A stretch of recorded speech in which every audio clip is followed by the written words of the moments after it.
Yo, what's up mga kamismo? Dito kami sa Stella Maris.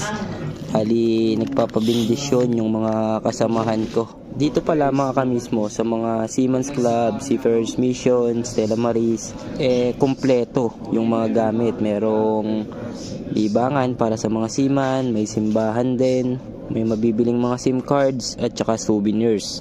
At kung minsan ay meron pang mga damit na libre lang.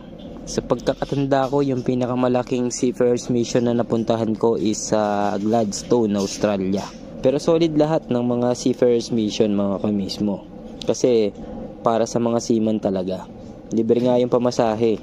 Hindi sila naniningil. Volunteer lang kung gusto nyong mag-donate. Ganun ka dedicate yung mga staff dito. Tapos kung minsan, pumupunta sila ng mga barko para yayain yung mga seafarers na mag-shore leave. At hindi lang yon, may dala pa silang mga pasalubong kapag pupunta.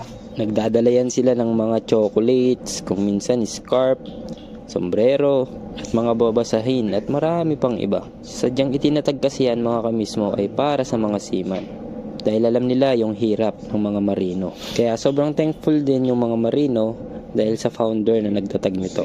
Additional pa pala, yung pag-stay dyan is unlimited din. Kahit dyan ka magpahinga ng hanggang sa mag-close sila, pwede. Stella Maris. Dito na kami sa port. Lakad lang ng konti. Ayan o, Stella Maris. Yan. Yan na si Kabayan o. Isa siyang electrical engineer. Yung vitamins. Salamat Kabayan! Salamat po. Salamat sa tayo, salamat.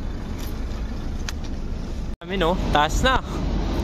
Ilang oras lang yan ha. Talagang bukas. Sibat na naman.